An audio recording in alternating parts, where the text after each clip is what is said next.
Sometimes life breaks you so completely that you stop believing in second chances. Calder knew that feeling all too well when he bought a burned cabin in the Montana woods with the last of his savings. He'd lost his marriage, his home, and nearly his will to keep going. The charred walls felt right somehow. They matched what he felt inside. With only his dog Sawyer beside him, he began rebuilding in silence. Then one morning, Sawyer started digging beneath the cabin and wouldn't stop. What Calder found changed everything. A hidden trapdoor, and a journal from a man who had lived there before. A man who had suffered just like him. What secret was buried beneath those ashes? Before we jump back in, tell us where you're tuning in from. And if this story touches you, make sure you're subscribed because tomorrow I've saved something extra special for you. 3 weeks earlier, Calder had stood in this same spot, staring at what remained of his investment. The cabin looked like something from a nightmare. Blackened timber reaching toward the sky like charred fingers, a section of roof collapsed inward, windows blown out and jagged. The smell of old smoke still clung to everything, acrid and bitter, mixing with the sweet scent of pine from the surrounding forest. He'd driven 12 hours from Denver with everything he owned packed into the back of his truck. Sawyer had ridden beside him the whole way, that tan and gray mutt with the perpetually worried eyes, as if the dog knew they were running towards something uncertain, or maybe running away from something certain. The distinction didn't matter much anymore. The real estate listing had been brutally honest. Fire-damaged cabin on 5 acres. Sold as is. Cash only. The price reflected the damage, barely more than land value, and even that was cheap this far from anything resembling civilization. Calder had looked at the photos for maybe 10 minutes before making the call.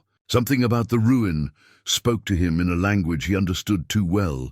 His former life felt like it belonged to someone else now. 23 years ago, he'd been a promising young architect in Denver, full of ideas and ambition. He'd met Vivian in a coffee shop near campus. She was studying literature, he was drowning in blueprints, and somehow they'd built a life together. 22 years of marriage. 22 years of thinking they'd figured it out, but marriages don't collapse overnight. They erode slowly, like riverbanks wearing away grain by grain, until one day you look across the bed and realize the person lying there is a stranger. Or maybe you're the stranger. Calder still wasn't sure which. The recession had hit his firm hard. Projects dried up, clients disappeared, and the partnership he'd spent 15 years building dissolved in a series of tense meetings and legal documents. By the time the dust settled, he had nothing left but debt and the distant memory of who he used to be. Vivian had tried to be supportive. He could give her that. But watching your husband unravel is one thing. Living with the shell of who he used to be is another. The conversation, when it finally came, was quiet, almost gentle. "I don't love you anymore," she'd said, sitting at their kitchen table with her hands wrapped around a coffee mug. "I'm sorry. I wish I did. But I don't," Calder had nodded, feeling nothing, or everything. He couldn't tell the difference anymore. The divorce was civil. She kept the house, or rather the bank kept the house, and she kept the responsibility of dealing with it. They split what little remained in their accounts. Their daughter Maren, 26 and living in Scotland, had taken the news with a mixture of sadness and relief. Maybe she'd been waiting for them to finally admit what she'd already known. "At least you're both being honest now," she'd said over a crackling video call. But Calder had heard the disappointment underneath her words, the sense that both her parents had somehow failed at the most basic adult task. Staying together. The months after the divorce blurred together. He'd rented a small apartment, taken odd jobs, drifted through days without purpose. Sawyer had been his only constant. A rescue dog he'd adopted 2 years earlier, back when he still thought having a pet might help fill the spaces opening up in his marriage. The dog had watched him fall apart, with those worried eyes, staying close, asking nothing. Then one night, scrolling through property listings he couldn't afford, Calder found the cabin. 5 acres in western Montana, backing up to national forest, miles from the nearest town. The photos showed the damage clearly. The fire had gutted most of the interior, left the structure compromised but standing. It would take months of work to make it livable. Maybe longer. He'd bought it anyway, draining what remained of his savings. His brother thought he'd lost his mind. Maren had been cautiously concerned. Vivian, when he told her, had simply said, "I hope you find what you're looking for." He wasn't looking for anything. That was the point.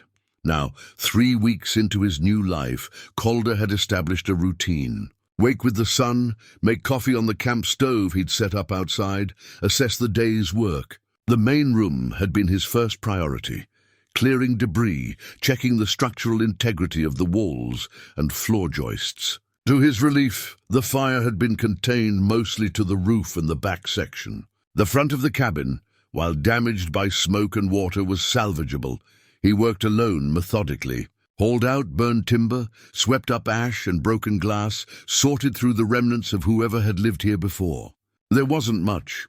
A few charred pieces of furniture, some melted kitchen items, fragments of a life interrupted. He'd found a set of fireplace tools, their handles burned away but the iron intact. A cast-iron skillet warped from heat. Small relics that told him nothing about their owner. The physical labor helped. Each morning his body ached from the previous day's work, and that ache was honest, real. It gave him something to focus on besides the wreckage of his own life. By mid-afternoon, exhaustion would set in and his mind would quiet. He'd make simple meals, sandwiches, canned soup, anything that didn't require thought, and eat while sitting on the front steps. Sawyer pressed against his leg. The Montana wilderness stretched out before him in every direction. Towering pines, their needles whispering in the constant breeze. Mountains in the distance, their peaks still holding snow even in late spring. The air tasted clean in a way that city air never had, sharp and pure, and somehow ancient. At night, the silence was so complete, it felt like a physical presence. He'd made one trip to town for supplies, a 40-minute drive to a place called Helena, population just under 30,000. The hardware store clerk had been friendly, in that careful way rural people have with newcomers. Calder had kept the conversation brief, paid cash, and left. He wasn't ready for questions about where he came from or what brought him here. Back at the cabin, he'd replaced 2 window frames, patched sections of the floor, and managed to get the old wood stove working again. Progress came in inches, but it came. Each small repair felt like a minor victory against entropy. Evenings were the hardest. After the work stopped and dinner was finished, he'd sit on the steps and watch the sun disappear behind the mountains, painting the sky in shades of orange and purple that seemed impossible. That's when the thoughts would creep in, memories of Vivian, of Maren as a child, of the life he'd built and lost. The wedding ring still hung on a chain around his neck, hidden under his shirt. He couldn't bring himself to take it off, but he couldn't bear to wear it properly either. "What do you think, Sawyer?" He'd ask the dog, who would thump his tail without judgment. "Think we can make this work?" The dog never answered, but his presence was enough. Calder had just turned 53, old enough to know better, young enough to maybe start over. Though starting over implied moving towards something, and he was simply existing, rebuilding a cabin because it gave him something to do. Because the alternative was sitting still, and sitting still meant thinking, and thinking meant remembering everything he'd lost. But sometimes, in the quiet moments, he'd find himself wondering about the previous owner. Who had lived here? What had happened to cause the fire? The real estate agent had been vague. Something about an estate sale, property tied up for years, no one wanting to deal with it.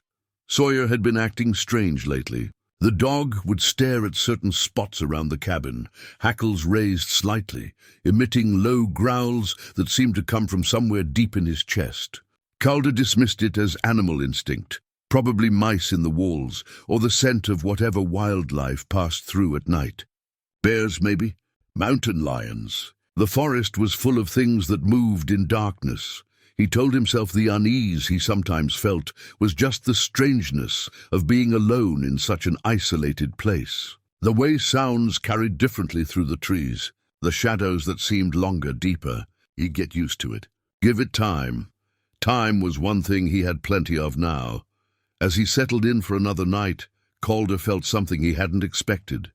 a strange sense of rightness. This broken place, miles from anyone, suited him. The parallel wasn't lost on him, a burned cabin being rebuilt by a burned-out man. Maybe they could fix each other. Or maybe they'd just exist together in their mutual ruin. Either way, he was exactly where he needed to be, even if he didn't yet understand why. The morning started like any other. Rain rolled in from the west, steady and cold, turning the clearing around the cabin into mud. Calder spent those days working inside, tackling the smoke-damaged walls. The work was tedious, scrubbing soot, sanding blackened wood, assessing what could be saved and what needed replacing. He'd set up a simple sleeping area in the one corner of the main room that felt most secure. A camping mattress, sleeping bag, a battery-powered lantern. His clothes hung from nails driven into the wall studs. Books he'd brought but hadn't touched sat stacked beside his makeshift bed. The space was Spartan, almost monastic, and that suited him fine. He didn't need comfort. He needed purpose. During the rain, he found himself thinking more about the previous owner.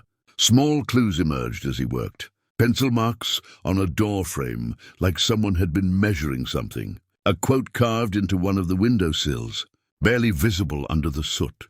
In the midst of winter, I found there was, within me, an invincible summer. Camus, whoever had lived here, read philosophy. One afternoon, while prying up a section of damaged flooring, Calder discovered something wedged between the joists.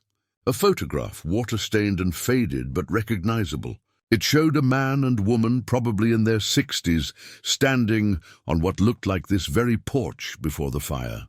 They were smiling, his arm around her shoulders, her head leaning against his chest. Behind them, the cabin stood whole and welcoming. Calder studied their faces. The man had weathered features, grey hair, kind eyes behind wire-rimmed glasses. The woman was smaller, delicate, with silver hair pulled back and a smile that seemed to hold some private joy. They looked like people who'd lived full lives, who'd earned their contentment. He set the photograph on the windowsill, where he'd found the Camus quote. They belonged together somehow, the words and the image. Evidence of someone who'd tried to find meaning in this isolated place. The wedding ring around his neck felt heavier that day. He'd taken it off his finger 2 years ago when it became clear the marriage was ending, but couldn't bring himself to put it away completely. The chain was a compromise, keeping Vivian close but not too close. Sometimes he forgot he was wearing it. Other times, like now, it felt like it weighed 10 pounds. He'd tried calling Maren twice since arriving in Montana. Both times the calls went to voicemail. He'd left brief messages. Just wanted you to know I'm settling in. The cabin's a project, but it's coming along. Love you. She'd responded with text messages. Short, polite, distant. He understood. She was building her own life across the ocean, and he'd been largely absent from it for the past 2 years, drowning in his own problems. The truth was, he'd failed her. Not catastrophically, not in any single dramatic way, but through 1,000 small absences, missed calls, delayed responses. The inability to be present even when they were in the same room, because his mind was stuck on everything falling apart. She deserved better. Both women in his life had deserved better than what he'd been capable of giving. By the time the rain stopped, Calder had made significant progress on the interior. The main room was cleared of debris, the walls cleaned, the damaged sections of floor replaced with new lumber. It still smelled of smoke and damp, but it was beginning to feel like a space someone could live in, rather than a disaster zone. He'd also begun to notice patterns in Sawyer's behavior. The dog was particularly fixated on the western corner of the cabin, near where the floor met the foundation. Several times Calder had found him there, nose pressed to the floorboards, whining softly. Once he'd started digging at the wood, claws scraping insistently, until Calder called him away. "What's got into you?" Calder had asked, scratching behind the dog's ears. Sawyer had looked at him with those worried eyes, then back at the floor, as if trying to communicate something important. Probably mice, or the scent of whatever creature had denned there before the fire. Dogs were sensitive to things humans couldn't detect. Still, the persistence was unusual. Sawyer had never been an anxious dog, never obsessive about anything except meal times and walks. On a particularly clear evening, Calder walked the property boundary. 5 acres wasn't much, but it felt like a kingdom out here. The land sloped gently downward behind the cabin, thick with pine and Douglas fir. A small creek ran through the eastern edge, the water so cold it made his hands ache when he tested it. Deer trails crisscrossed the underbrush. Once he spotted an elk in the distance, moving like a ghost between the trees. This land had history. He could feel it in the old-growth trees, in the moss-covered stones, in the way the light filtered through the canopy. People had probably lived here for thousands of years before the cabin was built. Hunters, trappers, maybe homesteaders, trying to carve out a life from wilderness. They'd all left traces. A rusted tin can half buried in leaves, an old barbed wire fence overtaken by forest, stones stacked in ways that suggested human hands. The cabin itself couldn't be more than 20 or 30 years old, judging by the construction style and materials. Someone had built it by hand, that much was clear. The joints were careful, the placement deliberate. Not professional work, but done by someone who cared about getting it right. The fire had obscured a lot, but the bones of the structure showed pride in craftsmanship. That night, Calder sat on the front steps long after dark, wrapped in a heavy jacket against the cold. The stars were impossible out here, thousands of them. The Milky Way, a bright river overhead. He'd forgotten stars could look like this. In Denver, light pollution reduced the night sky to a handful of bright points. Here the universe displayed itself in full glory. Sawyer lay beside him, warm and solid. The dog had finally settled, no longer fixating on that corner of the cabin. Maybe whatever had bothered him was gone. Or maybe he'd just accepted it, the way dogs accept most things eventually. You know what the problem is, Calder said quietly, more to himself than the dog. I don't know who I am anymore. Spent my whole adult life being someone's husband, someone's father, someone's business partner. Now I'm none of those things. So who am I? Sawyer's tail thumped once against the wooden step. Yeah, I'm your person. That's something, I guess. The forest whispered around them, branches moving in the breeze, small creatures rustling through underbrush, the distant call of an owl. Calder had never been comfortable with silence before. In the city, there was always noise, traffic, neighbors, the hum of electricity and human activity. He'd kept the television on in his apartment just to fill the space, even when he wasn't watching it, but this silence was different. It wasn't empty, it was full of wind and water and living things going about their business, full of time moving at a different pace, full of something he didn't have words for yet, but was beginning to understand. Maybe he'd come here to disappear, to fade into the wilderness and stop being anyone at all. But sitting here under these impossible stars, Calder felt the first stirrings of something else. Not hope, exactly. Hope seemed too strong, too bright. But possibility, maybe. The sense that this wasn't an ending. It was something in between. A pause. A held breath before whatever came next. He didn't know yet that tomorrow morning Sawyer would start digging again. That this time the dog wouldn't stop until Calder followed. That beneath the cabin's foundation, buried under ash and earth, waited a story that would change everything he thought he understood about loss, about love, about the courage it takes to keep living when everything you built has burned down. For now, he just sat in the darkness with his dog, feeling the cold air on his face, watching the stars wheel overhead in their ancient patterns. For now, that was enough. 2 days passed in a blur. Calder's work on the cabin slowed to almost nothing as he became absorbed in Benedict Thorne's journal. He read sitting on the porch steps, leaning against the cabin wall, lying on his sleeping bag at night, with a lantern beside him. The pages drew him in like nothing had in years. Benedict's story unfolded in careful detail. He'd been a high school English teacher in Billings, Montana, for 32 years. Taught American literature, poetry, creative writing. His entries mentioned former students, colleagues, the rhythm of academic life, but always, always. They circled back to Iris. They'd met in college, married young, built a life together over 31 years. The journal painted a picture of devotion so complete it made Calder ache. Benedict wrote about ordinary moments elevated by love, morning coffee together, reading aloud to each other on winter evenings, spontaneous road trips to nowhere in particular. Small rituals that became the architecture of a shared life. Iris laughed at my terrible jokes, one entry read. Not because they were funny, but because she loved watching me tell them. That's the difference between liking someone and loving them. Love finds joy in the other person's joy, even when the joke falls flat. Calder had to set the journal down after that passage. When had he last made Vivian laugh? When had he cared about her joy more than his own stress, his own problems? He couldn't remember. That realization sat heavy in his chest. The journal described Iris's death in stark, painful detail. She'd been pruning roses in their garden on a Sunday morning. Benedict had been inside making lunch. He'd called her in, got no response.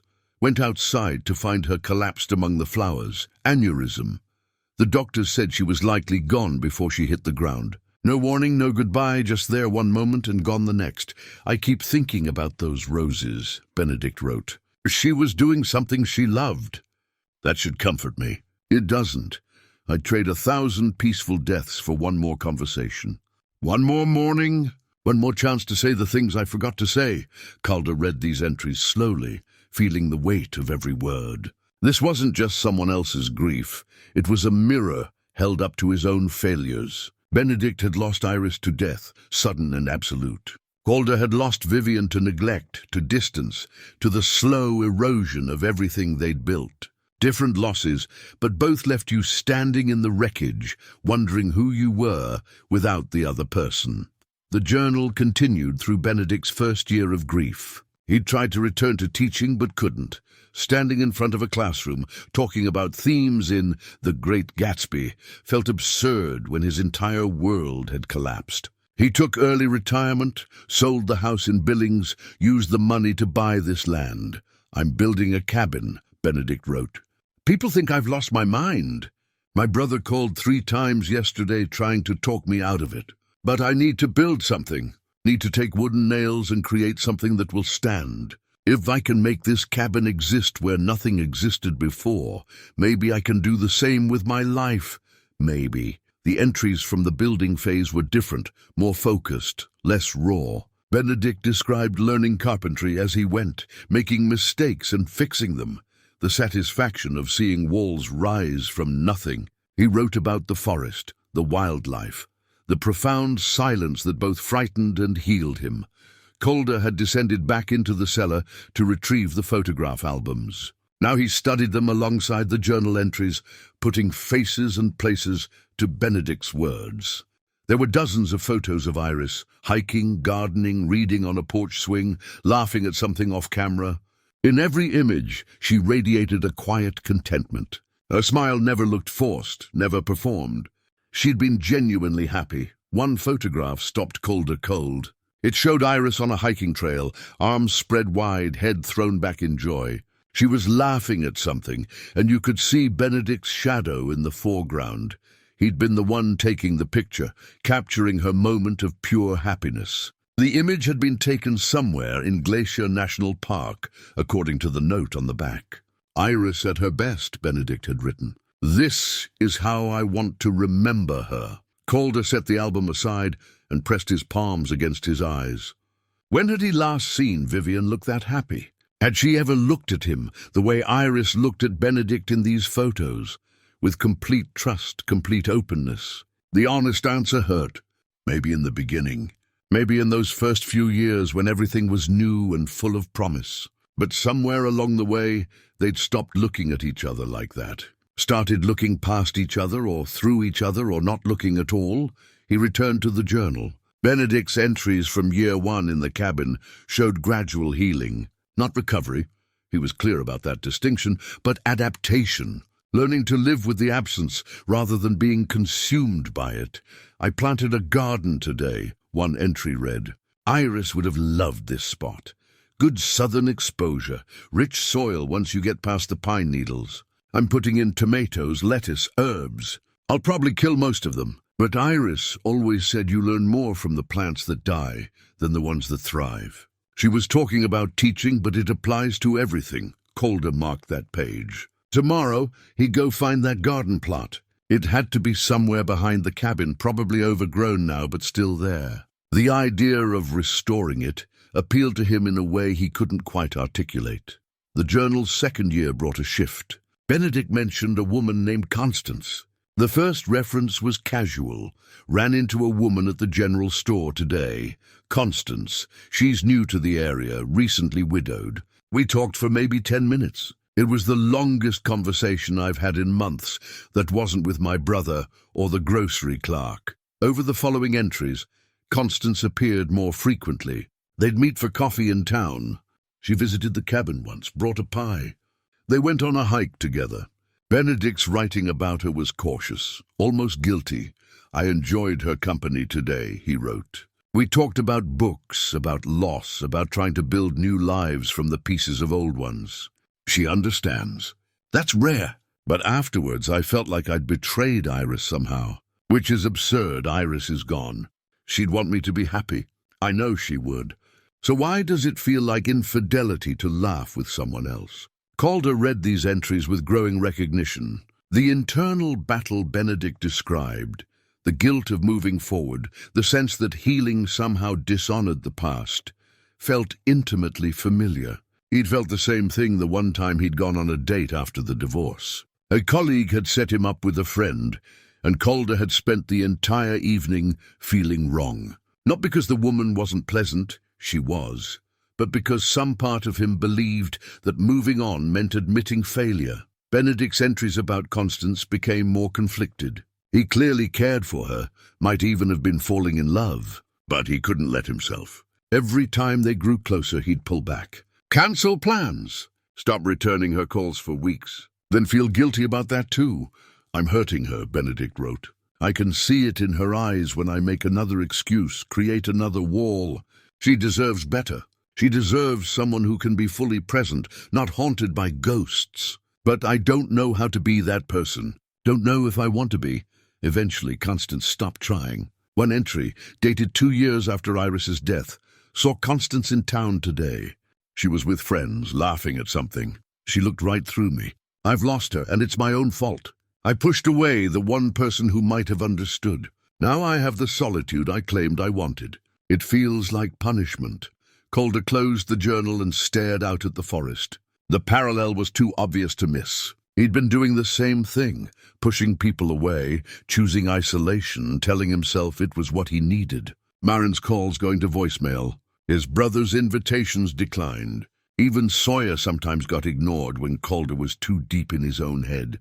The difference was that Calder still had time. Marin was still alive, still trying to reach him, even if he made it difficult. He could change course if he chose to. Benedict, according to the journal, had run out of time. The entries from year 3 grew darker.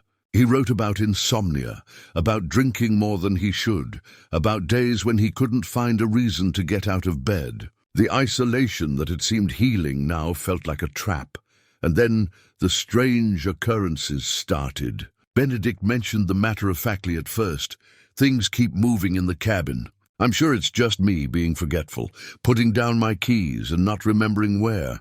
Finding windows open that I thought I'd closed. Old house settling wind my imagination, but the entries grew more unsettled. Objects going missing and reappearing. Sounds at night that seemed like footsteps. Benedict questioned his sanity, wondered if grief could literally haunt a place. I wonder if grief can haunt a place, he wrote, the words making Calder's skin prickle. If my pain has soaked into these walls like smoke, if Iris is trying to reach me, or if I'm just losing my mind. Either way, I'm not alone here anymore. I'm not sure if that's comfort or terror. Sawyer had been lying at Calder's feet. Now the dog raised his head, ears alert, staring toward the western corner of the cabin, the same spot he'd been fixated on before they found the trapdoor. You feel it too? Calder asked softly. The dog whined but didn't move. Calder had about a third of the journal left to read. Part of him wanted to rush through, get to the ending, find out what happened to Benedict Thorne. But another part wanted to slow down, honor each entry, walk beside this stranger through every step of his journey. The sun was setting, painting the sky in shades of orange and gold. Calder marked his place in the journal and went inside to start dinner. Simple meal, canned chili, bread and apple. He ate mechanically, his mind still on Benedict's words. That night, lying in his sleeping bag, Calder couldn't sleep. He kept thinking about Constance, about the woman Benedict had pushed away. She'd be in her 70s now if she was still alive. Probably still in the area, based on Benedict's references to her living in Helena. What would it mean to find her? To tell her that Benedict had loved her, had regretted losing her, had been too broken to let himself be loved in return. The idea took root. Before he could finish Benedict's story, before he understood the full scope of what had happened here, Calder made a decision. He would find Constance, would deliver whatever closure Benedict's words might offer. It was the least he could do for the man who'd left this journal, this archive, this unexpected lifeline thrown across 15 years from one broken person to another. The next morning, Calder set out to find Benedict's garden. He walked around the cabin's perimeter, Sawyer trotting ahead, until he spotted it, a cleared area about 30 feet behind the structure, partially reclaimed by forest, but still visible. 4 raised beds, constructed from weathered timbers, formed a rectangle. Weeds and wild grasses had overtaken them, but the bones of the garden remained. Calder knelt beside one bed, pulling away the overgrowth. Beneath it, he could see the dark, rich soil Benedict had cultivated. Even after all these years, it looked different from the surrounding earth. Looser, more carefully tended. The journal had described this place with such care. Benedict had written about each plant, each season, the satisfaction of nurturing something living. For him, it had been therapy, a way to feel connected to growth when everything in his life felt like decay. Calder made a decision. He'd restore this garden, clear the beds, plant new vegetables and herbs, continue what Benedict had started. The symbolism wasn't lost on him, cultivating life from land touched by loss. But beyond symbolism, it felt right. It felt like honoring something worth honoring.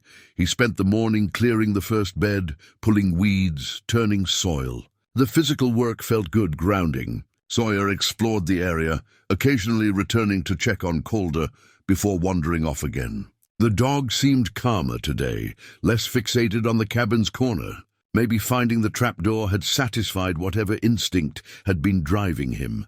By noon, Calder had cleared 2 beds and worked up a solid appetite. He went inside, made lunch, then returned to the journal. He was in the final year of Benedict's entries now, and the tone had shifted again, darker, more fragmented. Benedict was forgetting things. Small stuff at first, where he'd put his reading glasses, whether he'd eaten breakfast, what day of the week it was.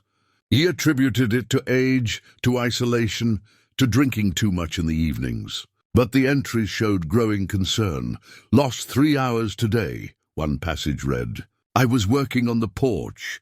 Then suddenly it was dark, and I was inside with no memory of coming in. I'm scared. This isn't normal forgetting. Something's wrong. The handwriting began to deteriorate. Words scratched out and rewritten. Sentences that trailed off mid-thought. Benedict wrote about confusion, about moments where he couldn't remember where he was, or why he was there. And then the entries that made Calder's blood run cold. Iris was here today. I know that's impossible. I know she's dead. But I heard her voice calling from the bedroom. When I went to look, the bed was made the way she always made it. Hospital corners, pillows, just so. I haven't made the bed in 3 years. Another entry dated 2 weeks later. She's here more often now. I see her in the garden, in the kitchen, sitting in her chair by the window. Sometimes she looks at me, and I can tell she doesn't recognize me. Other times she smiles like she used to. I don't know what's real anymore. Calder felt a chill despite the warm afternoon. This wasn't grief or loneliness. This was illness. Benedict's mind had been failing, creating hallucinations of the person he'd lost. The strange occurrences he'd written about earlier weren't supernatural. They were symptoms of something medical, probably neurological. He kept reading, though part of him didn't want to. The entries became more disjointed, harder to follow. Benedict wrote about Iris being alive, about taking care of her, about conversations they'd had. Then suddenly he'd snap back to awareness, recognizing that none of it was real, that he was alone and losing himself. Called my brother today. One entry read in shaky handwriting. Told him what's happening. He's coming next week. Says we need to see doctors. I know what they'll say. I've seen this before. My mother had it. Alzheimer's, early onset, aggressive. I'm 58 years old, and my mind is leaving me. Calder set the journal down, pressing his hands to his face. The tragedy deepened with every page. Benedict hadn't just lost Iris, he'd lost himself afterward. Had spent his final coherent months watching his own mind deteriorate, knowing what was coming. The next few entries were dated weeks apart. Benedict's brother had visited, arranged for medical evaluations. The diagnosis was confirmed. Early onset Alzheimer's, progressing rapidly. Benedict wrote about the decision to move to Oregon, to a care facility where his brother could visit regularly. I don't want to leave this place, Benedict wrote. I built it with my own hands. Iris never saw it, but I feel her here anyway. Leaving feels like abandoning her all over again. But I can't stay. Can't risk hurting myself or burning the place down because I forgot the stove was on. My brother is right. It's time to go. One of the final coherent entries outlined Benedict's plans. He'd packed his most precious belongings, the photographs, letters, personal items, and hidden them in the cellar. The property would be sold, the proceeds going toward his care. He'd written a letter to whoever eventually bought the place, hoping someone might find his story and understand. If you're reading this, you're probably broken too, Benedict wrote. That's okay. Broken things can still hold beauty. I learned that from Iris, from these woods, from the process of building something from nothing. Don't give up. Don't do what I did. Don't push away the people who care. Let yourself be loved while you still can. The final dated entry was barely legible. Brother arrives tomorrow. Last night in the cabin. I can hear Iris calling. Maybe it's time to go home. After that, nothing. The remaining pages were blank. Calder sat for a long time, staring at those empty pages. He wanted more.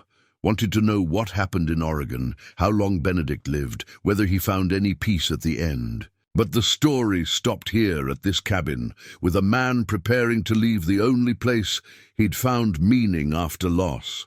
He needed to know the rest. That afternoon, Calder drove into Helena. The town was bigger than he'd expected, not quite a city, but more than a rural outpost. He found the library easily enough, a modern building with helpful staff and good internet access.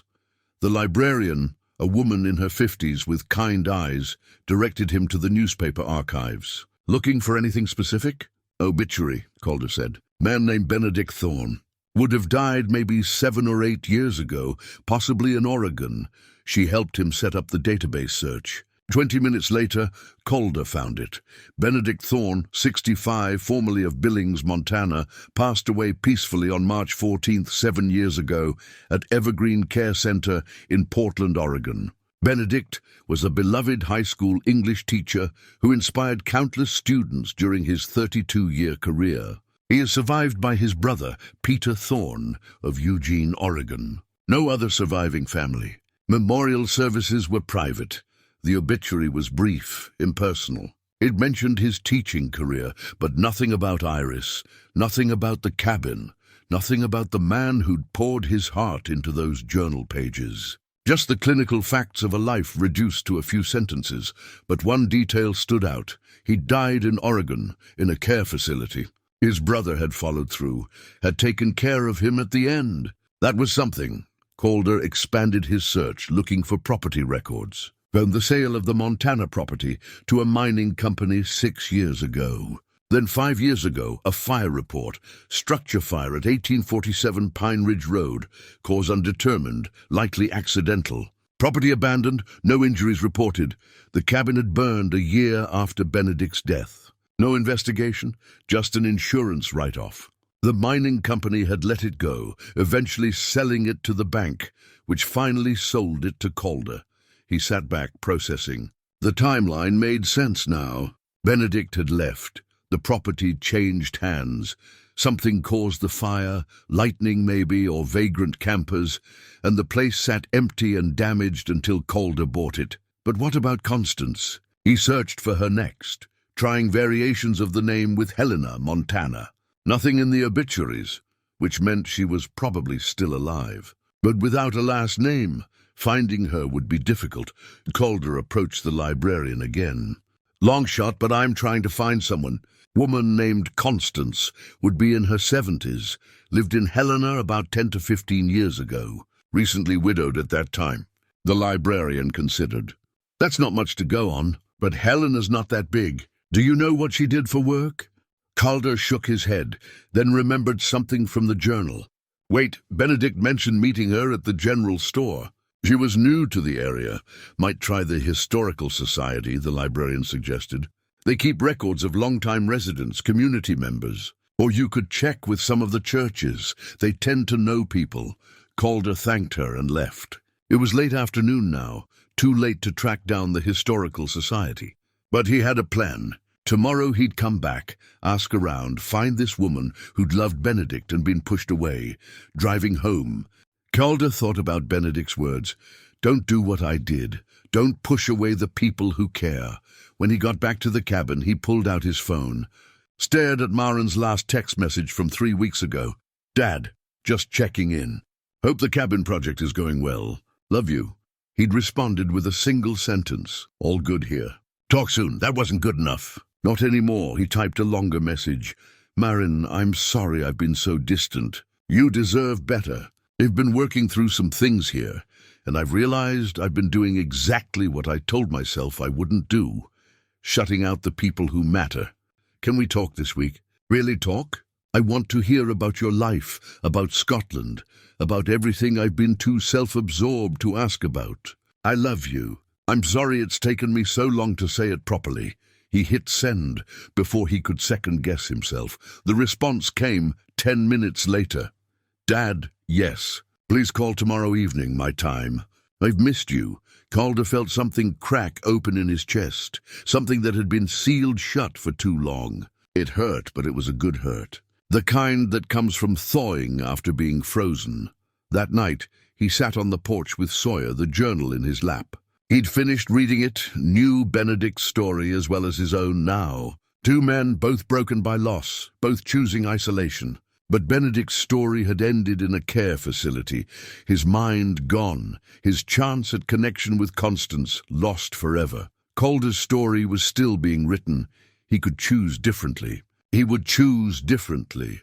Thank you, he said quietly to Benedict, to the forest, to whatever force had led him to this place. Thank you for showing me what not to do.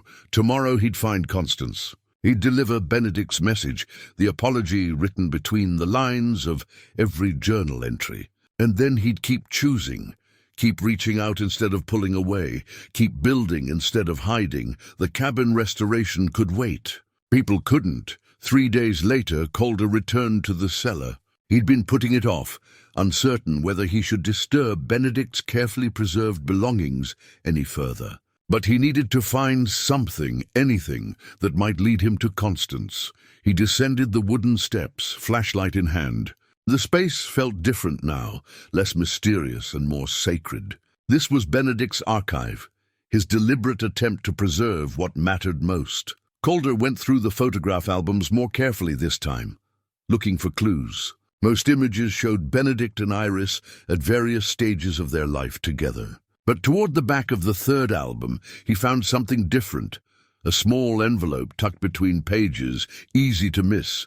Inside was a locket, gold delicate, tarnished with age. He opened it carefully. On one side, a tiny portrait of a young woman. Iris, he assumed, though the photo was old enough that it might have been her grandmother. On the other side, a lock of silver hair tied with thread. Beneath the locket was a letter folded small. The paper was yellowed, the ink faded but readable. It was from Iris to Benedict, dated before their marriage. "My dearest Ben," it began. "You asked what I wanted for our wedding, and I told you I wanted nothing but you. But my grandmother insisted I take this locket.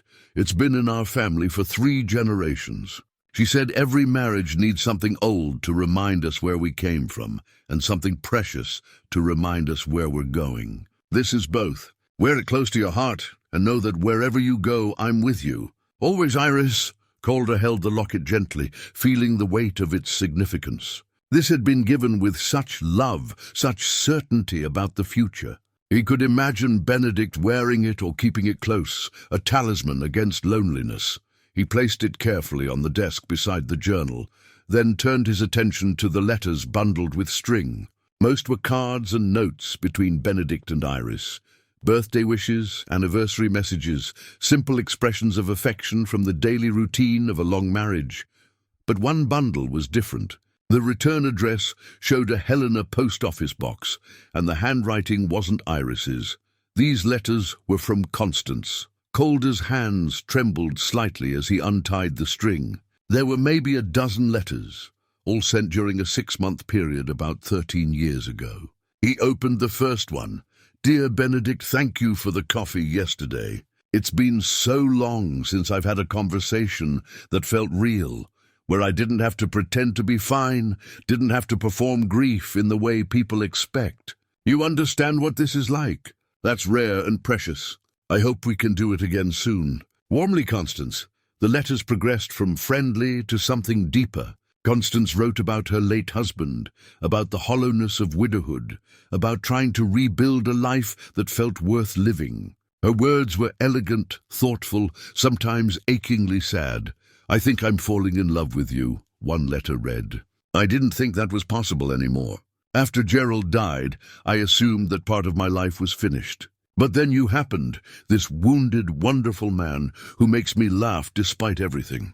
I don't need you to say it back. I don't need promises. I just needed you to know that you've given me something I thought I'd lost forever. Hope."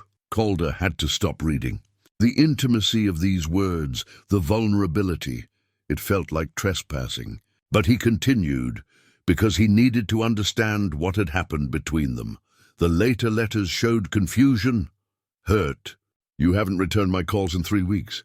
If you need space, please just tell me. The uncertainty is harder than any answer would be.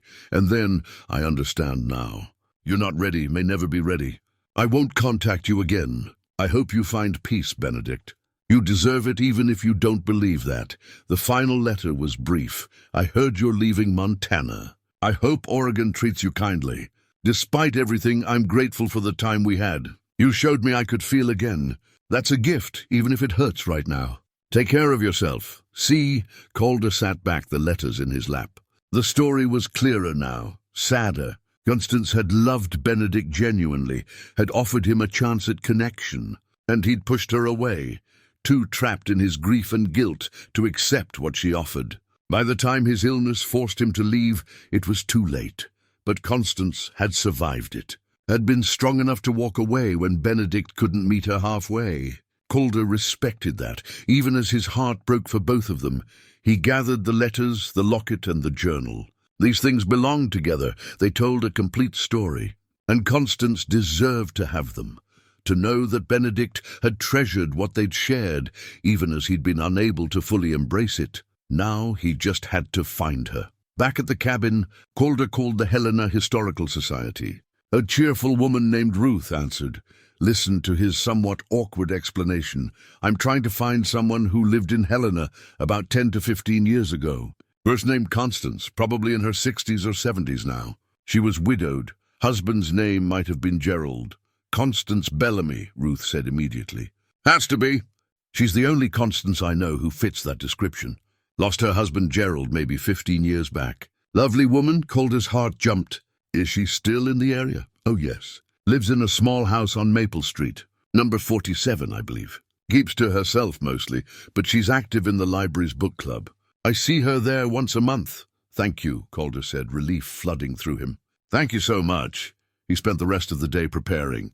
Cleaned the locket carefully, organized the letters in chronological order, wrote a note explaining who he was and how he'd found Benedict's belongings. He wanted to approach this right, didn't want to cause Constance unnecessary pain by showing up unannounced with ghosts from her past. That evening, he called Maren as promised. The conversation was awkward at first. They'd spent so long communicating in brief, surface-level exchanges that genuine talk felt unfamiliar. But slowly, they found their rhythm.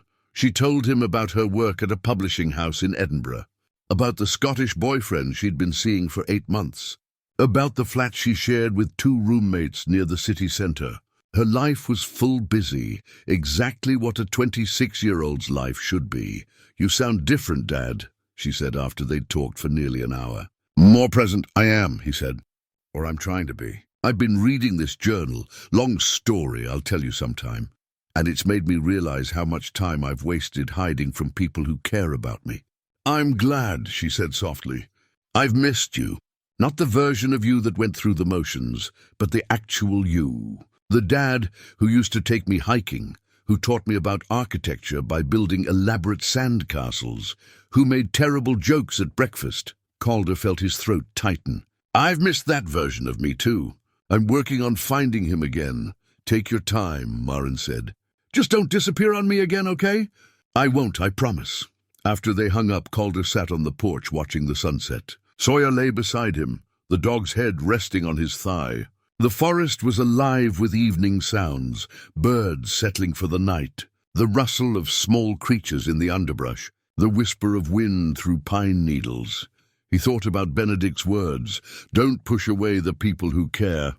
Tomorrow he'd drive to Maple Street, knock on Constance Bellamy's door, and deliver the message Benedict had been too broken to deliver himself. It wouldn't undo the past, wouldn't give either of them back the years they'd lost. But it might offer closure, might let Constance know she hadn't been wrong to love him, that Benedict had loved her back, even if he'd been unable to show it.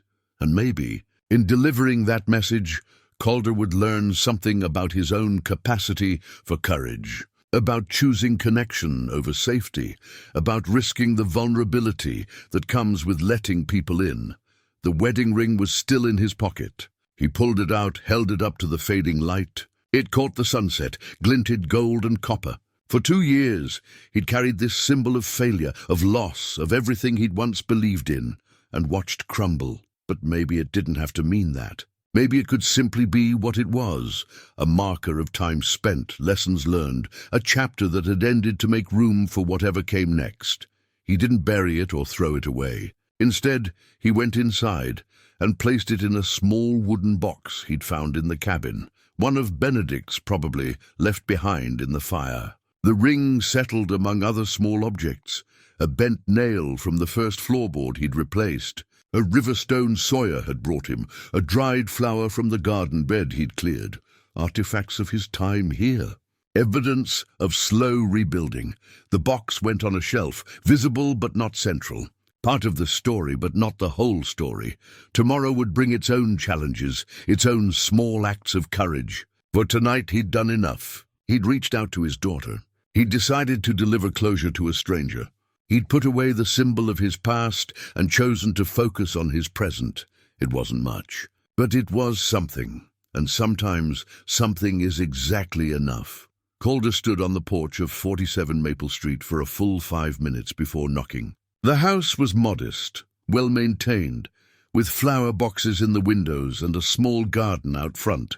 Wind chimes hung near the door, their soft melody filling the quiet morning. He'd brought everything, the locket, the letters, Benedict's journal. They were wrapped carefully in cloth, tucked into a canvas bag. His note of introduction was folded on top, explaining who he was and how he'd found these things. Finally he knocked. Footsteps approached from inside, slow and measured. The door opened, to reveal a woman in her early 70s, silver hair pulled back in a loose bun, wearing a cardigan over a simple dress. Her face was lined but lovely, her eyes sharp and assessing. "Can I help you?" Her voice was cultured, careful. "Miss Bellamy? Constance Bellamy?" "Yes." Wariness crept into her expression. "My name is Calder. I bought a property outside of town, a burned cabin that used to belong to Benedict Thorne. I found some things I think you should have." The change in her face was immediate. Color drained from her cheeks, her hand gripped the doorframe. "Benedict," she whispered, "I'm sorry to arrive unannounced. I know this must be—" "Come in," she said, stepping back. Please." Her home was filled with books. They lined every wall, stacked on tables, filled the spaces between furniture. A reading chair sat by the window, sunlight streaming across its worn cushions. Tea things were set out on a small table, as if she'd been expecting company. "I was just making tea," she said, her voice unsteady. "Would you? That would be lovely." "Thank you." She disappeared into the kitchen. Calder heard the sound of water running, cups being set out, the small domestic noises that gave her time to collect herself. He remained standing, not wanting to presume. When she returned carrying a tray, her composure had mostly returned, though her hands still trembled slightly. They sat across from each other, the canvas bag between them like a living thing. "How long has it been since you've heard about Benedict?" Calder asked gently. 13 years since we last spoke. 7 years since I learned he'd died." She poured tea with careful precision. "I tried to visit him in Oregon near the end. His brother told me it wouldn't help, that Benedict didn't remember anyone anymore, barely knew his own name. I wrote letters anyway." "Never sent them." "I found your letters," Calder said. "The ones you sent when he was still at the cabin. They were preserved in a cellar beneath the house, along with other things he treasured." Her eyes filled with tears. "He kept them?" "He kept everything that mattered to him. Your letters, photographs of his wife Iris, his journal." Calder opened the bag, began removing items carefully. "He wrote about you, about loving you, about being too broken to accept what you offered." Constance's hands shook as she reached for the first bundle of letters, her own words, returned to her across the years. She didn't open them, just held them against her chest. "I loved him," she said quietly. "Not the way he loved Iris. I understood I could never be that for him. But I loved who he was trying to become. I would have settled for whatever he could give me. But he couldn't even give himself permission to try." Calder handed her Benedict's journal. He explains it here. The guilt, the fear, the sense that moving forward meant betraying Iris's memory. And then his illness. He developed Alzheimer's. Early onset, aggressive. By his final year in the cabin, he was having hallucinations, losing time. That's why he left, why his brother took him to Oregon. She opened the journal, reading Benedict's handwriting with trembling fingers. Tears fell freely now, dripping onto the pages. "I didn't know. I thought he simply didn't want me. That I wasn't enough. You were enough," Calder said firmly. "He wrote about you with such tenderness. About your kindness, your patience, the way you made him laugh. He pushed you away because he was terrified of failing you the way he felt he'd failed Iris, by not being there at the end, by not saying goodbye. His guilt was irrational, but absolute." They sat in silence while Constance read selected passages. Calder watched emotions play across her face: grief, recognition, relief, regret. The validation of knowing she hadn't been wrong, mixed with the sadness of what might have been. Finally, he handed her the locket. This was Iris's, a family heirloom. Benedict treasured it. "I think he'd want you to have it now." Constance opened the locket, studied the portrait and lock of hair. "It's beautiful," she whispered. "But why give it to me?" "Because you loved him too. Because you were part of his story, even if it didn't end the way either of you hoped. Because you deserved better than the silence he gave you. And this is all I can offer in its place." She held the locket for a long time, then carefully placed it around her neck. The gold rested against her cardigan, a small weight carrying enormous meaning. "Thank you," she said. "You didn't have to do this. You could have kept these things or thrown them away. But you tracked me down, brought them to me." "Why?" Calder considered the question. "Because I'm a lot like Benedict. I lost my marriage, my career, everything I'd built. I bought that cabin to hide, just like he did. And I was pushing away the people who cared about me, my daughter, my family, the same way Benedict pushed you away. Reading his journal was like looking into a mirror. I saw where that path leads, and I didn't want to end up there. So this is as much for you as for me," Constance said, not unkindly. "Maybe, yes. I needed to believe that it's not too late to choose differently." "It's not," she said firmly. "I was angry at Benedict for years, hurt, but I survived it. Built a life here, teaching, reading, my book club, my garden. I never remarried, but I've had friendships, purpose, small joys. Loss doesn't have to destroy you if you don't let it." They talked for hours. Constance shared memories of Benedict, his gentle humor, his love of poetry, the way he'd quote Thoreau while hiking. She showed Calder the unsent letters she'd written during his final illness, beautiful expressions of forgiveness and understanding that Benedict had never received. "Would you like to visit the cabin?" Calder asked as he was preparing to leave. "See where he lived, where he found his peace?" Constance's eyes brightened. "I would love that. I never saw it before. He always met me in town. I think he was protecting his space, or maybe protecting me from his isolation. But yes, I'd very much like to see it now." They made plans for the following week. As Calder drove home, he felt lighter somehow. Delivering Benedict's message hadn't undone the past, but it had brought a kind of closure for Constance and for himself. That evening, his phone rang. Maren. "Dad, I have news," she said, excitement in her voice. "We're getting married. Next summer in Scotland. And I want you there. Not just there. I want you to walk me down the aisle." Calder felt emotion well up in his throat. "I'd be honored, sweetheart. Truly honored. There's more," she said, hesitant now. "Mom will be there too, with her new partner. His name is Gregory. They've been together for about a year. I know that might be hard for you." "It's fine," Calder said, surprised to find he meant it. "I'm happy she found someone. We both deserve to move forward. Dad, who are you, and what have you done with my father?" Maren laughed, but there was relief underneath. "I've been dreading telling you this. I'm just someone who's learning from other people's mistakes," Calder said. "Someone who's trying not to waste any more time on resentment or regret." After they hung up, Calder walked outside. The garden beds he'd cleared were ready for planting. Tomorrow he'd drive to the nursery, buy seedlings and seeds, continue Benedict's work of cultivating life from loss. Sawyer followed him to the garden, tail wagging contentedly. The dog had stopped his anxious behaviors completely, as if finding the trapdoor and its secrets had satisfied some deep need. They stood together in the gathering dusk, man and dog, both settling into this place. A neighbor's truck pulled up the driveway, an old Chevy, weathered and well-used. An elderly man climbed out, moving with the careful deliberation of someone in their late 70s. "Heard someone bought the old Thorn place," the man called out, approaching with an extended hand. "Name's Shepherd Crane, own the property to the east. Thought I'd come introduce myself, see if you need any help with repairs." Calder shook his hand, grateful for the gesture. "Calder, and yes, I could use some advice. The cabin's coming along, but there's a lot I don't know." They talked on the porch over coffee, Shepherd sharing what he knew about Benedict. "Good man, carried a heavy load.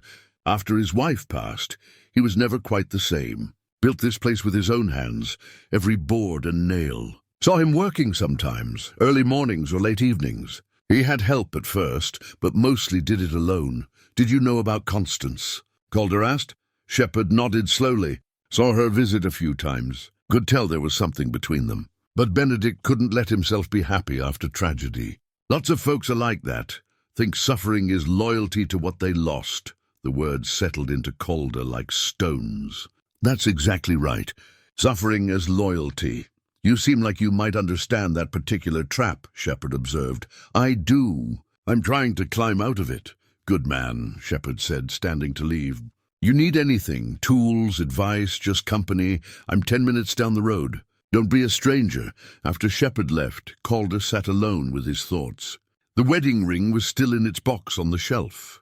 Vivian was moving on with someone new. Maren was getting married. Benedict's story had ended, but Constance had survived and built a life worth living. Everything was changing, had already changed, and somehow, miraculously, Calder was okay with that.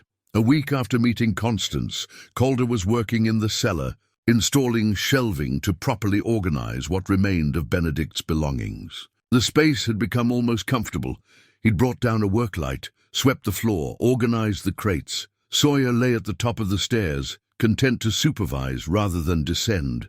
The dog's earlier anxiety about this place had vanished completely, replaced by calm acceptance. Calder was measuring the back wall for shelving when his hand brushed against something odd. One of the stones felt different, looser than the others, the mortar around it crumbling.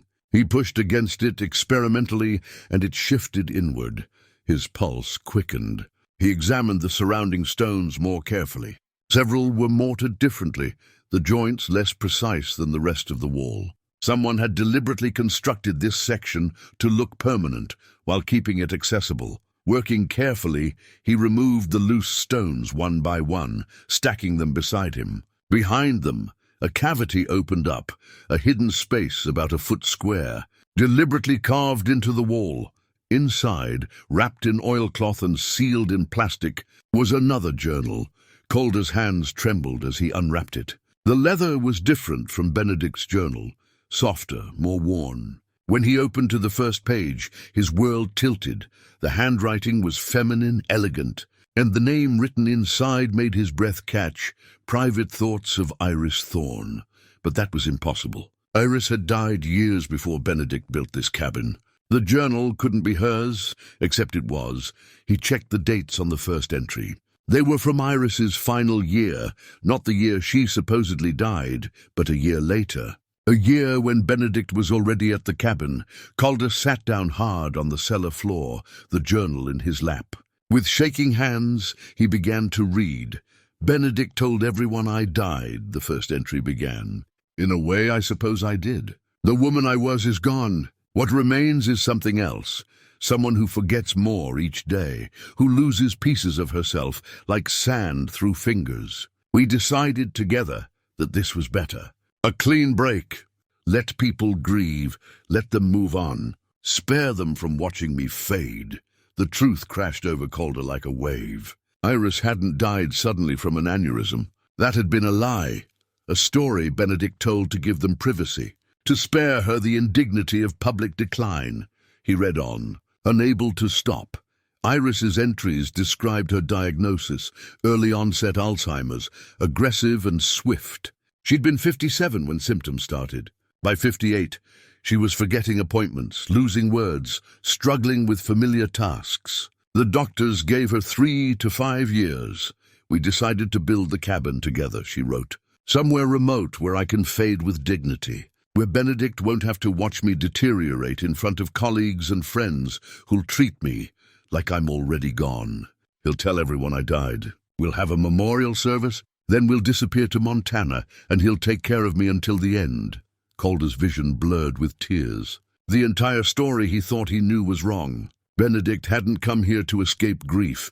He'd come here to love Iris through her dying. Every board he'd hammered, every window he'd installed, had been for her. The wheelchair ramp, the bedroom on the main floor, all of it carefully designed for a wife who was losing herself but deserved to do so, surrounded by beauty and love. Iris's journal documented their 2 years together at the cabin. The entries grew shorter, more fragmented, as her disease progressed. She wrote about good days, when she remembered Benedict's face, his name, their history, and bad days, when she woke up terrified, not knowing where she was or who this kind stranger was, who kept calling her darling. Today I forgot him completely. One entry read in shaky handwriting. Fought him when he tried to help me dress. Called him terrible names. By evening I remembered again, and the shame nearly killed me. But Benedict just held me and said, "It's okay. I know you. Even when you don't know me, I know you." The strange occurrences Benedict had written about in his journal. Items moved, sounds at night. Those weren't hauntings or his imagination. That was Iris, confused and wandering at night, moving things, trying to complete tasks her fragmented mind insisted were important. Benedict's guilt about Constance made devastating sense now.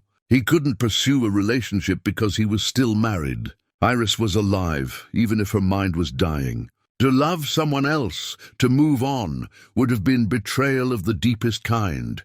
Calder read through tears, his heart breaking for both of them.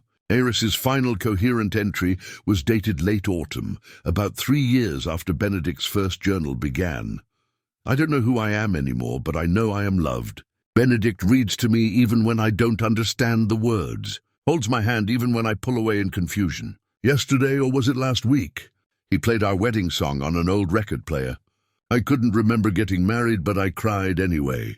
The body remembers what the mind forgets. I'm so tired. I'm ready to rest. But I'm grateful, so grateful, that I got to be loved like this at the end. No entries followed. Just blank pages. Calder closed the journal, pressing it to his chest. He understood now why Benedict had hidden this separately, why he'd never mentioned Iris's survival in his own journal. This was too private, too sacred. If authorities had known Iris was alive, they might have intervened, forced her into institutional care, destroyed the dignity Benedict was trying to preserve. The memorial service for Iris, that must have been real, held after she actually died here at the cabin. Benedict would have buried her somewhere on the property, or perhaps scattered her ashes in the forest she never knew but that he'd built for her. Then Benedict had stayed alone, carrying the weight of that secret, carrying his grief for Iris, and his guilt about Constance, and his growing awareness that the same disease taking his wife was now taking him too. The tragedy was complete, devastating, and somehow beautiful. Calder climbed back upstairs, the journal clutched in his hand. Sawyer whined, pressing against his legs, sensing distress. He sat on the porch steps, staring at the forest without seeing it. Everything he'd believed about Benedict's story needed rewriting. The man hadn't been hiding from grief. He'd been protecting his wife's dignity, honoring her wish to fade privately, giving her the last gift he could offer, his complete, unwavering presence. For 2 years, Benedict had been everything: nurse, companion, caretaker, witness. He'd bathed her when she couldn't bathe herself, fed her when she forgot to eat, held her through nightmares she couldn't articulate. He'd maintained the fiction of her death so she could die on her own terms. That was love. Not the easy kind, celebrated in wedding vows, but the hard kind that shows up every day, when there's no reward, no recognition, no hope of recovery. The kind that stays. Calder thought about his own marriage. He'd left, not physically but emotionally, long before Vivian asked for the divorce. When things got difficult, when the recession hit and stress mounted, he'd withdrawn into himself, protected himself, saved himself at the cost of them. Benedict had done the opposite. He'd given everything, stayed completely, loved without reservation even when Iris couldn't remember his name. The difference between them was stark and humbling. But something else occurred to Calder. Should he tell Constance the truth? She deserved to know that Benedict hadn't simply been too broken to love her. He'd been married, actively caring for a dying wife. The rejection hadn't been about Constance at all. It had been about honoring vows that still mattered. Yet telling her would mean revealing Benedict's secret, the one he'd protected so carefully. It would mean admitting that the memorial service she'd probably attended for Iris had been staged, that Benedict had lied to everyone for years. The weight of knowing settled onto Calder's shoulders. Some truths didn't bring healing, they just brought more pain. Constance had found peace, believing Benedict loved her but couldn't reach past his grief. Knowing the full truth might ease her heart or might burden it further, with the knowledge that she'd been falling in love with a married man. However complicated the circumstances, he would have to decide. But not today. Today he would just sit with the enormity of what he'd discovered. Would honor Benedict and Iris both, the love they'd shared, the sacrifice Benedict had made, the grace with which Iris had faced her dissolution. The cabin looked different now, not just a refuge but a testament. Every board, every nail, every careful detail was an act of devotion. This wasn't just a house. It was a monument to love, at its most tested and most true. Calder stood, Iris's journal still in his hand. He walked to the garden Benedict had planted, the garden Iris had probably sat beside on good days, watching things grow that she'd never see harvested. He knelt in the dirt and made a promise. "I'll finish what you started," he said quietly. "I'll make this place what you intended. And I'll learn from you, both of you. I'll learn what it means to stay, what it means to love when it's hard, what it means to be present for the people who matter." The forest answered with wind through the pines, steady and eternal. Calder had come here broken, looking for isolation. Instead, he'd found the story of two people who'd faced the worst kind of loss with the best kind of love. It changed everything. He would have to change too. Calder spent 3 days wrestling with what to do. Iris's journal sat on the desk, a weight he carried even when he wasn't touching it. Every time he looked at it, the same question returned. Did Constance deserve to know the truth? He found his answer in Benedict's building plans. They'd been in one of the crates all along, but Calder hadn't really studied them until now. Detailed sketches of the cabin, every measurement precise, notes filling the margins. But it was the annotations that told the real story. Iris wants window here to catch morning light. Ramp for wheelchair access. Install by autumn. Bedroom on main floor, no stairs for her to navigate. Handrails by door. She's unsteady now. Every design choice had been for her comfort, her safety, her dignity. This cabin wasn't just a refuge, it was an act of architecture as love letter. Benedict had built Iris a place to die with grace. Calder traced the drawings with his finger, understanding, clicking into place. The cabin was unfinished.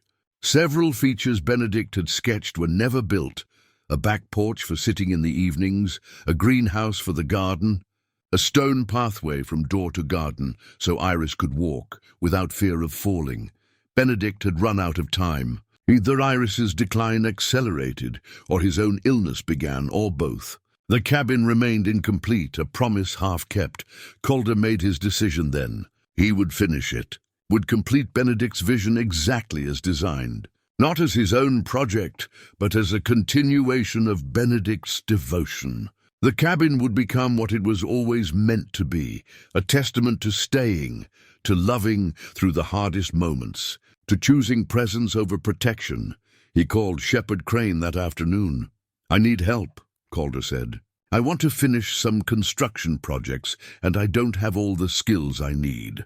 Shepherd arrived the next morning with tools and enthusiasm. Calder showed him Benedict's plans, explained what he wanted to build.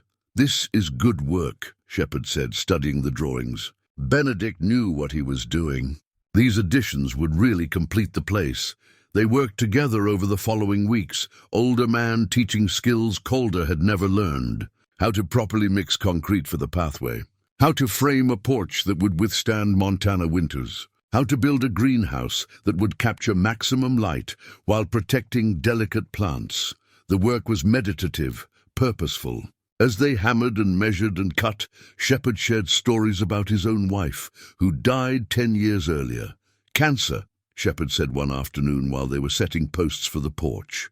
"Took 18 months from diagnosis to the end.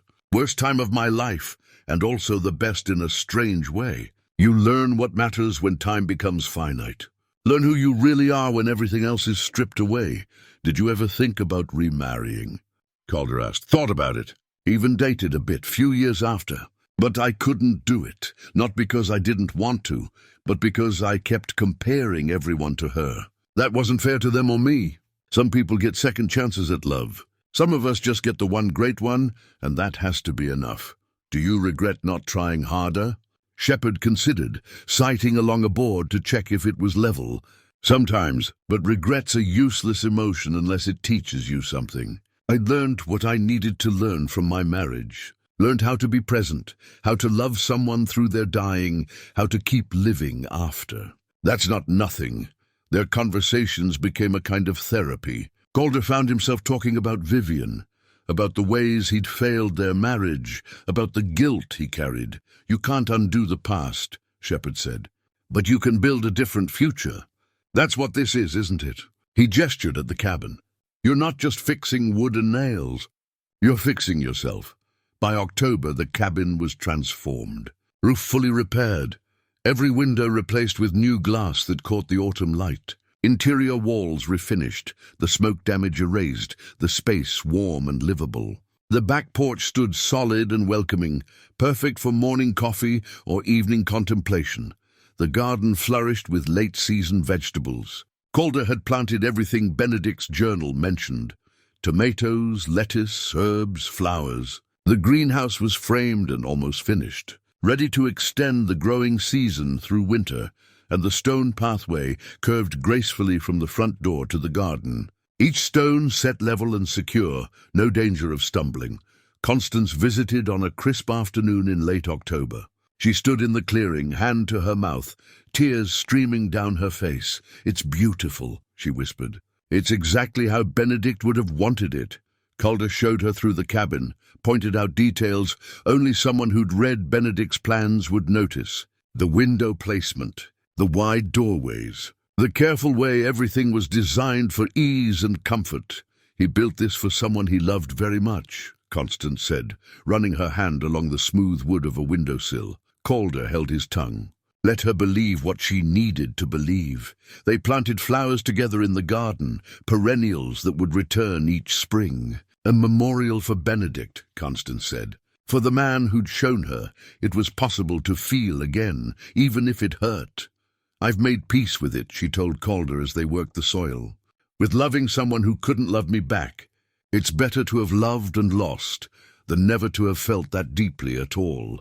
After she left, Calder stood in the completed cabin, Sawyer at his feet. 6 months since he'd arrived here broken and desperate. 6 months of reading Benedict's story, of learning hard lessons about love and loss, and the courage to stay. His phone rang. Maren, video call. Dad, show me the cabin! He walked her through it via his phone's camera, showing her each room, the porch, the garden, the greenhouse taking shape. She asked questions, laughed at Sawyer's antics, marveled at the transformation. You did this? She asked, wonder in her voice. I had help, and I had good plans to follow. I'm proud of you, Dad. You look, I don't know, solid. Like you're standing on firm ground for the first time in years. I am, he said. I really am.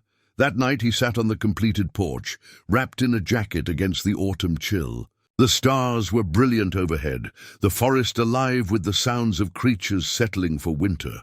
Tomorrow he would make a decision, would choose whether to tell Constance the truth about Iris, or let Benedict's secret remain buried with him.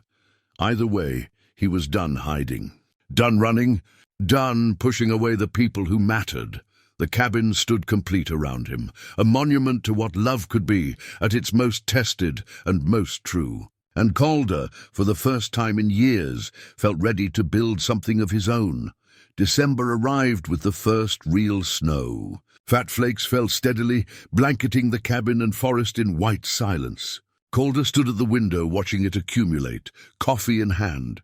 Sawyer sprawled by the wood stove he'd finally got working properly. His phone rang. Maren, Dad, I need you. Her voice was raw, broken in a way he'd never heard before. His chest tightened. What happened? The wedding's off. He left. Just left. Said he couldn't do it, couldn't commit, that he'd made a mistake. She was crying now, words coming between sobs. I thought he was the one. I thought we had forever. Oh, sweetheart, I'm so sorry. Can I come there? To Montana? I can't be here right now. Everyone knows, everyone's asking questions, and I need to get away. I need my dad. The words hit him like a physical force. Come home, he said without hesitation. I'll pick you up at the airport. Just tell me when. Really? You don't mind? Mind? Maren, I want you here. This is your home too now. Come. Stay as long as you need. 3 days later, he met her at the small regional airport. She looked devastated.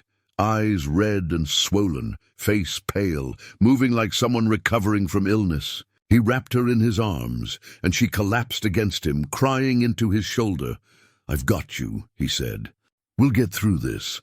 The drive to the cabin was quiet, except for occasional sniffles. She stared out the window at the snow-covered landscape, lost in her own pain. When they arrived, she stopped in the clearing, looking at the cabin with wonder, despite her grief. Dad, it's beautiful. Come inside. It's warm. He'd prepared the loft for her, cleaned it thoroughly, set up a comfortable bed, added small touches to make it welcoming. She climbed up, looked around, and burst into tears again. You did this for me. Of course I did. The first few days she mostly slept. Calder let her be, understanding that grief needed its own time and space. He brought her meals, sat with her when she wanted company, gave her solitude when she needed it. Sawyer, with the instinct dogs have for wounded hearts, adopted her completely. The mutt barely left her side, curling up on her bed, following her on slow walks around the property, pressing against her legs when tears came. By the end of the first week, she started asking questions. About the cabin, about Benedict's story, about why Calder seemed so different from the distant, distracted father she'd known for the past 2 years. He told her everything. About finding the journals, about Benedict and Iris's love story, about the choice to stay, even when staying was the hardest thing imaginable. She listened intently, tears falling for different reasons now. He stayed, she said when Calder finished, even when it was hopeless, even when she didn't remember him. He stayed, yes. Why couldn't, her voice broke, why couldn't my fiancé stay? We weren't even married yet and he left. Calder chose his words carefully. Some people can't. It's not about you, about whether you're worthy or lovable enough. Some people just can't do the hard parts. They run when things get real. Like you and Mom. The question was sharp but fair. Yes, like your mom and me. We both ran in our own ways. Stopped fighting for it, stopped staying when it got difficult. I'm not proud of that.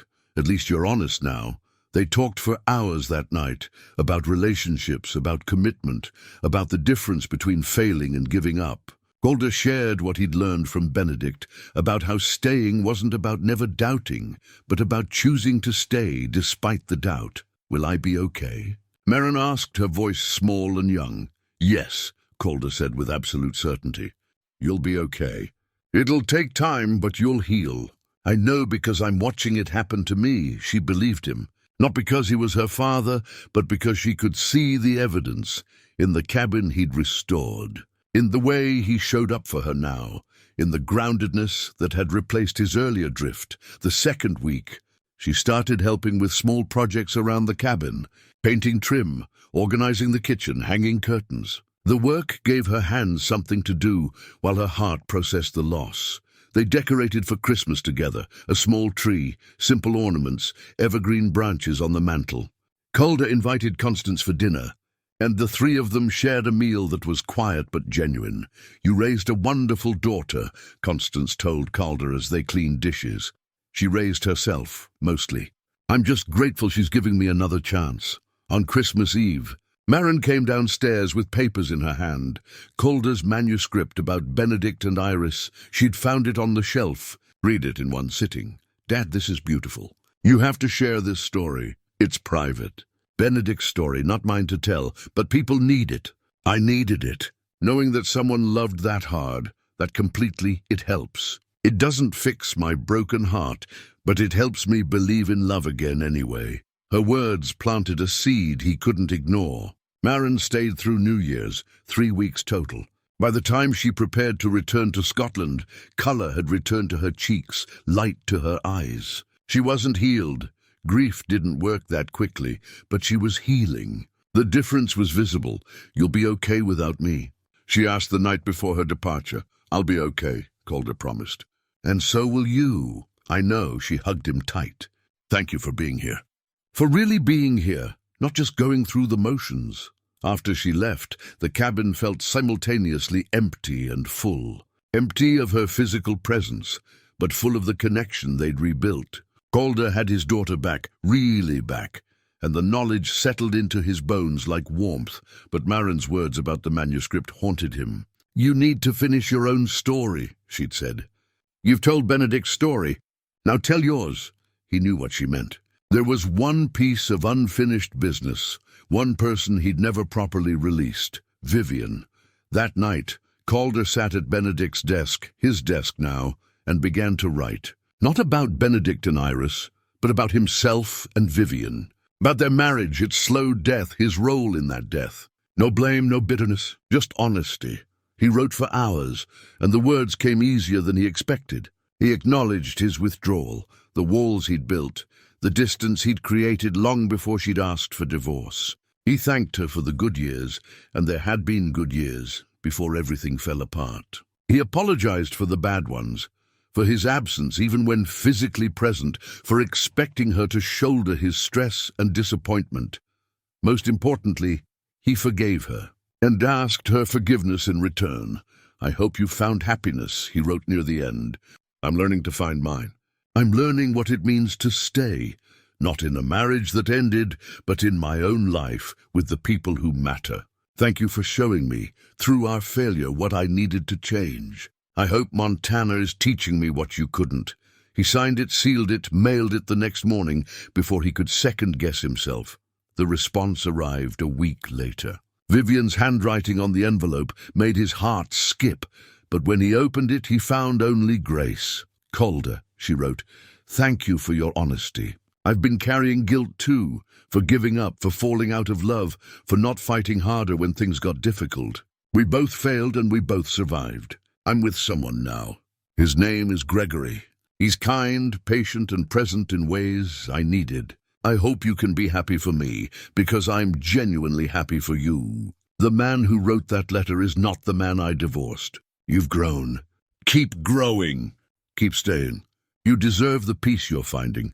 Calder read it 3 times, then carefully folded it and placed it in the wooden box with his wedding ring. Artifacts of a previous life, honored but no longer defining, the weight he'd carried for 2 years lifted, not all at once, but like snow melting in spring, gradually, inevitably leaving fertile ground behind. He walked to the garden, to the spot where he'd promised Benedict he'd learn to stay. The wedding ring had been in his pocket since reading Vivian's letter. He held it one last time, feeling its weight, its history, everything it had meant. Then he dug a small hole near the flowers Constance had planted, and buried it, not with anger or sadness, but with gratitude. For what was, for what could have been, for the lessons learned through failure. "Thank you," he said to the earth, to the past, to Vivian. "Thank you for 22 years. Thank you for letting me go. Thank you for moving forward." The ritual felt right. Final that afternoon, Shepard stopped by with news. "A woman named Judith runs the bookstore in town. Recently widowed, maybe 5 years back. Mentioned you might like to meet her. Just for coffee, no pressure." 6 months ago, Calder would have declined immediately. 3 months ago, he might have made excuses. Now he surprised himself. "Tell her I'll stop by this week," Shepard grinned. "Good man. She's sharp, reads everything, knows her way around grief. I think you two might understand each other."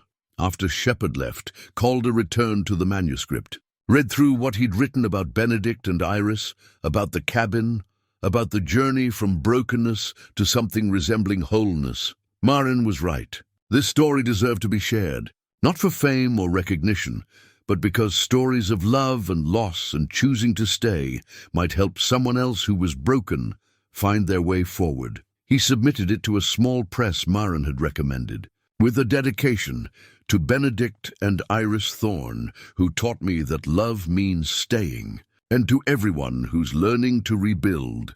Snow fell gently outside as he typed the final words. Sawyer dozed by the fire. The cabin stood warm and solid around him, every board, every nail, a testament to devotion, to completion, to promises kept across time. 7 months ago, Calder had come here to hide, to disappear into wilderness and stop being anyone at all. Instead, he'd discovered who he could be, someone who stayed, someone who showed up, someone who honored the past while building toward a future. The difference was everything. He closed his laptop, poured coffee, and stepped onto the porch Benedict had designed but never built. The view stretched endlessly, forest and mountain and sky so vast it made human problems feel both insignificant and profound. Somewhere out there, Marin was rebuilding her life. Vivian was building a new one with Gregory. Benedict and Iris rested together, their love story preserved in journals and timber and the very bones of this place. And Calder stood present in his own life, finally, completely, ready for whatever came next. Spring arrived in Montana with sudden, startling warmth. Snow melted, revealing ground eager for planting. The garden beds Calder had restored came alive with green shoots, perennials returning, bulbs pushing through soil, the promise of life renewing itself. 1 year. He'd been at the cabin for 1 full year. The transformation was complete. Every window caught light exactly as Benedict had designed. The back porch hosted morning coffee and evening contemplation. The greenhouse sheltered seedlings that would soon transplant to the garden. The stone pathway wound smooth and safe from door to earth. But the real transformation wasn't the cabin. It was the man who'd rebuilt it. Calder stood at the garden's edge, Sawyer beside him surveying their work. Tomatoes already climbing stakes, lettuce in neat rows, herbs fragrant in the warming air. Everything Benedict had planted, Calder had replanted. Everything Benedict had intended, Calder had completed. "We did it," he said to the dog, to the forest, to Benedict's memory. "We finished what you started." His phone chimed. A text from Maren, time-stamped early morning, her time in Scotland. "Good news. Met someone. Taking it slow, but Dad, he stays. When things get hard, he doesn't run. Thought you'd want to know I'm learning from the right examples now." Calder smiled, typed back, "That's the best news. Proud of you, sweetheart. Love you." The manuscript had been published 2 months ago by a small press that specialized in literary non-fiction. Staying, a love story sold modestly but meaningfully. Letters arrived weekly from readers, people who'd lost spouses, who'd struggled through grief, who needed to know that staying was possible even when everything felt impossible. Calder answered every letter personally, just as Benedict had answered students' questions decades ago. The act of bearing witness to others' pain while sharing what he'd learned felt right, felt like purpose. The community college had offered him a part-time position teaching architecture to adult learners. He'd accepted, found joy in sharing his knowledge with people starting over, people who understood that it's never too late to build something new. And then there was Judith. They'd been seeing each other for 3 months now. Slow, careful, both of them carrying histories that made them cautious. She ran the bookstore in town, had lost her husband to cancer 5 years earlier. Their first coffee had stretched into 3 hours of conversation about books, about loss, about the strange gift of getting a second chance at life when you thought the story was over. She'd read his manuscript, wept over it, understood immediately what Benedict and Iris's story meant. "This is what love looks like," she'd said, holding the book. "Not the easy beginning, but the hard middle and the brave ending. Thank you for sharing it." They took things slowly. Dinners in town, walks with Sawyer, quiet evenings reading together. No rush, no pressure, just 2 people choosing to stay open to possibility. Constance remained a friend, visiting monthly. They'd plant flowers together, share meals, talk about Benedict with affection and acceptance. Calder had never told her about Iris's survival, about the true depth of Benedict's sacrifice. Some truths served no purpose but pain. Constance had peace. That was enough. The wedding invitation arrived in April. Maren was getting married in June. Different man, right timing. Calder would walk her down the aisle as planned. Vivian would be there too, with Gregory. They'd exchanged friendly emails, could occupy the same space without pain. Progress neither of them had imagined possible a year ago. On a warm May evening, Shepard and Judith joined Calder for dinner on the completed porch. They ate simply, talked easily, laughed often. 3 people who'd known loss, who'd survived it, who'd chosen to keep building despite everything. "To staying," Shepard said, raising his glass. "To staying," they echoed, after they left. Calder walked the property one last time before dark. The forest whispered its eternal song. The garden grew in the gathering dusk. The cabin stood solid and complete, every promise kept. He paused at the spot where he'd buried his wedding ring. Flowers bloomed there now, bright and alive, fed by what had been laid to rest. Benedict's journals remained on the desk in the cabin, preserved and honored. Iris's journal stayed hidden, her secret protected. Their love story lived in the timber and stone, in every careful detail of this place they'd built together. Calder had arrived here broken, believing he was finished. Instead, he'd found a story that taught him what love really meant. Not the easy declarations, but the hard staying. Not the beginning's passion, but the middle's persistence and the end's grace. He'd learned that broken things could hold beauty, that second chances existed for those brave enough to take them. That staying in your own life with the people who matter through the hard parts was the most courageous choice of all. Inside, Sawyer waited by the door, tail wagging. The fire burned warm in the wood stove. Coffee sat ready for morning.